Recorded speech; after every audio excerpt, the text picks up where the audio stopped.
Hey everyone, and welcome back to the channel.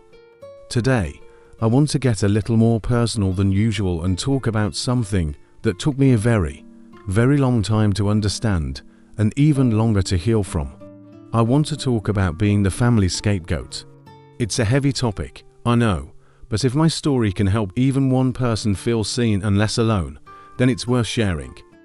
For as long as I can remember, I was the problem child. Spilled milk, my fault, even if I was in another room. A tense argument between my parents. It was always because I'd done something to cause stress. I was the sensitive one, the dramatic one, the one who was too much. Every family has a dynamic, a sort of unwritten set of rules, and in mine, the rule was simple. When something goes wrong, it's my fault. I remember this one time, I was maybe 7 or 8, and my sibling broke a vase. It was a really expensive one, a wedding gift. I saw it happen, but when my parents came in, my sibling immediately pointed at me, tears in their eyes, and said I did it. And just like that, the trial was over. I was sent to my room for the rest of the day, no dinner, while my sibling got ice cream for being so brave and telling the truth. I tried to explain, but my voice was just noise. It didn't matter what I said.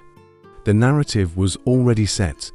I was the troublemaker. This pattern repeated itself in countless ways, big and small, throughout my childhood and teenage years.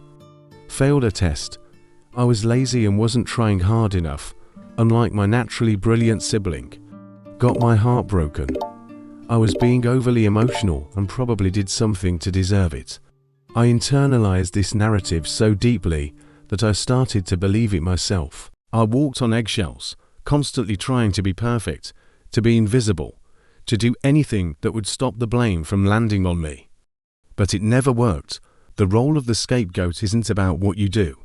It's about the family's need to have a place to put all their unresolved issues, their stress, and their pain.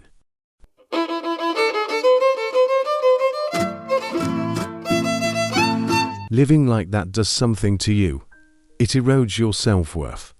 You start to believe you are fundamentally flawed, that you are unlovable. I grew up feeling a profound sense of loneliness, even when surrounded by family. I couldn't trust my own perceptions because they were constantly invalidated. If everyone around you is telling you that you're the problem, you eventually start to believe them. My inner voice became a carbon copy of my critics, constantly telling me I wasn't good enough. The real turning point for me didn't happen until I left for college. Getting that physical distance was the first step. For the first time, I was in an environment where people didn't know my family's story about me. They just knew me, and you know what? They seemed to like me. I made friends who thought I was funny and kind and interesting. Professors saw me as a dedicated student. Slowly, painstakingly, I started to see a disconnect between the person who was being told I was and the person I was actually showing up as in the world. But the real breakthrough came in therapy. It was the first time I said the words, "I think I am the family scapegoat," out loud to someone. My therapist didn't laugh or dismiss me. Instead, they handed me a book on dysfunctional family dynamics.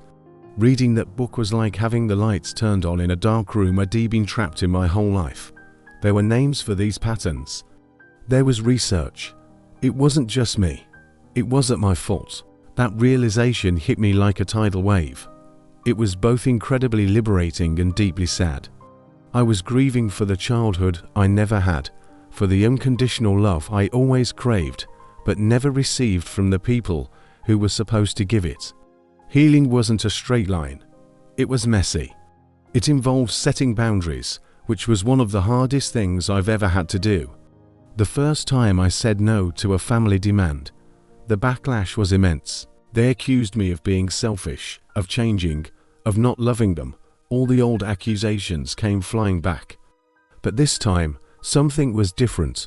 I had my own back. I understood that their reaction wasn't really about me. It was about them losing their designated place to dump their baggage. I had to learn to reparent myself. I had to teach that little kid inside me that they were worthy of love and respect, that their feelings were valid, and that it was never their fault. I started celebrating my own accomplishments, no matter how small. I learned to trust my own judgment. I practiced self-compassion, which was a completely foreign concept to me.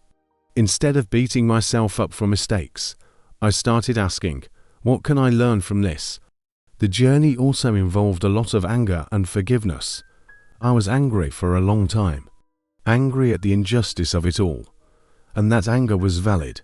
It was a signal that a boundary had been crossed. But holding on to that anger was like drinking poison and expecting the other person to get sick.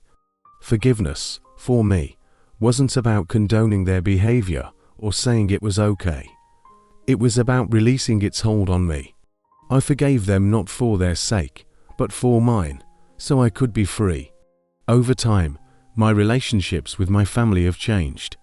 They are more distant now, and that's okay.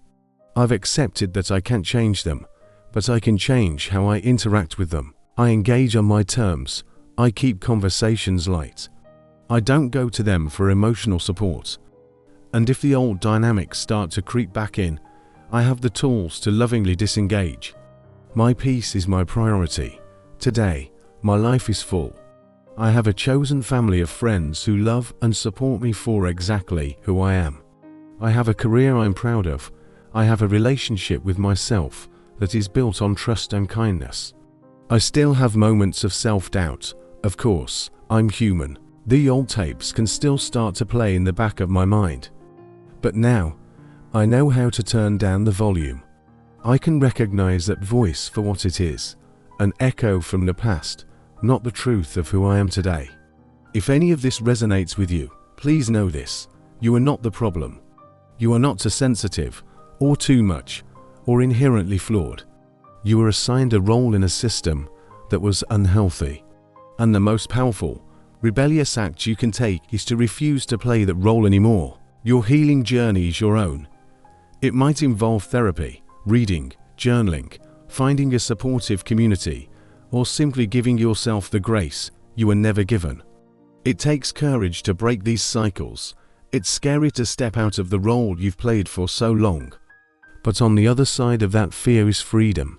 It's the freedom to define yourself, to build a life based on your own values, and to finally feel at home in your own skin. Thank you so much for listening to my story today. It wasn't easy to share, but I hope it brings some light to a topic that so often stays in the dark. You deserve to be seen, heard, and loved for who you are. Don't ever forget that. If you've had a similar experience, feel free to share your thoughts in the comments below. Let's create a supportive space for each other.